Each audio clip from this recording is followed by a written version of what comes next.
Le défi de la théologie chrétienne est plus. Par le missionnaire Ewald Frank. Les révélations de Dieu. Au commencement était la parole, pas l'interprétation. La notion du mot « commencement » se retrouve plusieurs fois. Au commencement Dieu créa. Genèse chapitre 1er, verset 1er. Toi, dans les commencements, Seigneur, tu as fondé la terre, et les cieux sont les œuvres de tes mains. Hébreux 1er, le verset 10, Psaume 102, verset 25. Au commencement était la parole. Jean 1er, le verset 1er. Ce qui était dès le commencement, ce que nous avons entendu, ce que nous avons vu de nos yeux, ce que nous avons contemplé et que nos mains ont touché, concernant la parole de la vie. 1 Jean 1er, le verset 1er, et autres passages. Tous ceux qui sont exercés au grec savent que le mot « Genèse » employé pour le premier livre de la Bible signifie « commencement ». Le mot hébreu pour cela est « Bereshit » et signifie « origine ». Dans le livre de la Genèse, nous trouvons réellement l'origine de toute chose, l'origine de la révélation de Dieu, l'origine de la création, la naissance de l'univers, l'origine de toute vie, et ainsi de suite. Avant le « commencement », il y avait l'éternité. Dans le premier verset du premier chapitre de la Bible, nous rencontrons Dieu, le Créateur. Dans le texte hébreu, pour Dieu nous trouvons le mot Elohim. Au commencement, Elohim créa.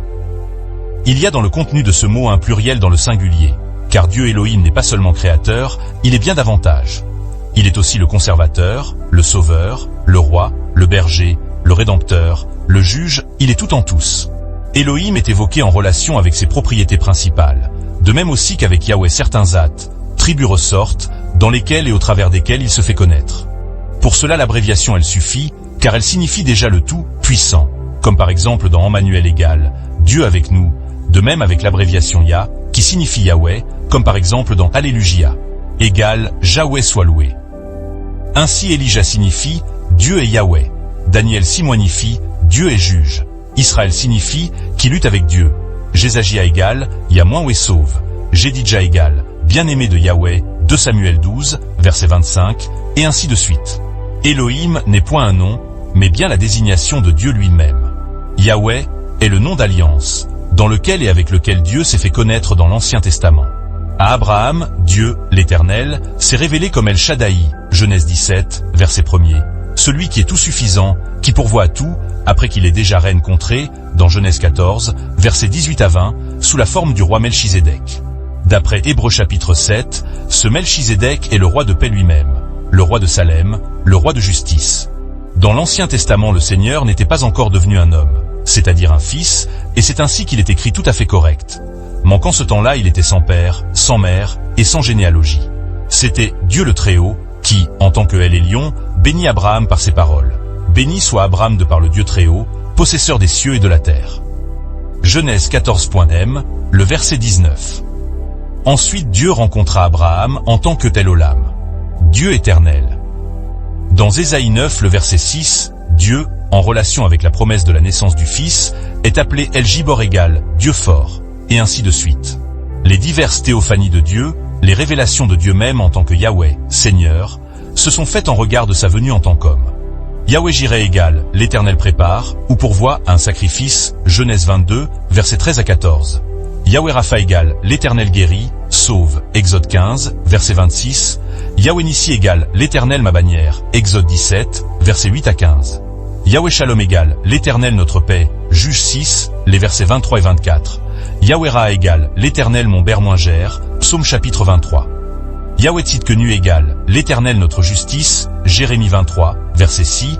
Yahweh Shama égale l'Éternel et la Ézéchiel 48, verset 35.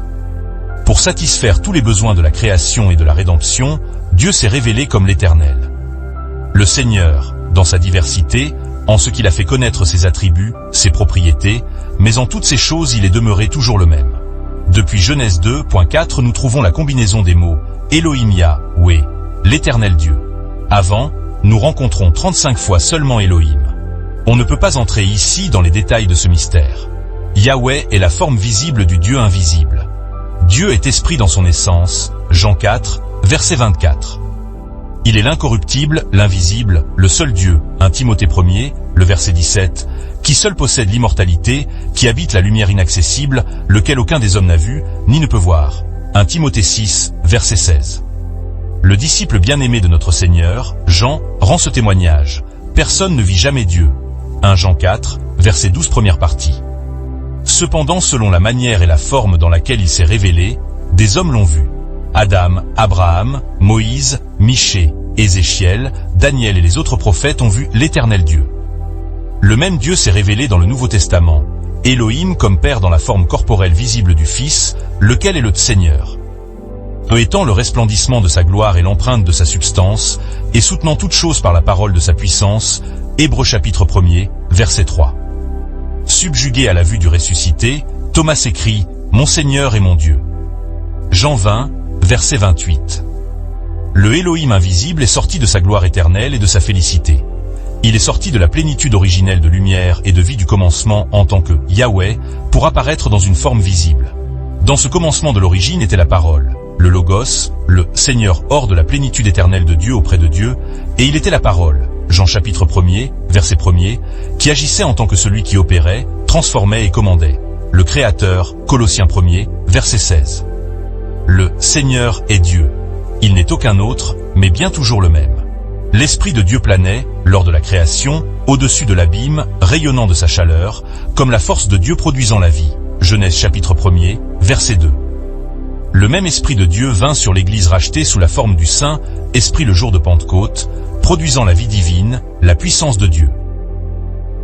Les deux révélations de Dieu, qui en tant que Seigneur étaient sous une forme visible, et en tant qu'Esprit de Dieu planait sur l'abîme, n'ont jamais été considérés comme des personnes séparées. Dieu est Esprit, et Dieu est le Seigneur, et le Seigneur est Dieu, et le Seigneur est l'Esprit. 2 Corinthiens 3, verset 17. Seul celui à qui cela est révélé peut dire, fondé bibliquement, Jésus est le Seigneur. Et en accord avec Paul il peut témoigner. Et que nul ne peut dire Seigneur Jésus, si ce n'est par l'Esprit Saint. 1 Corinthiens 12, verset 3 deuxième partie.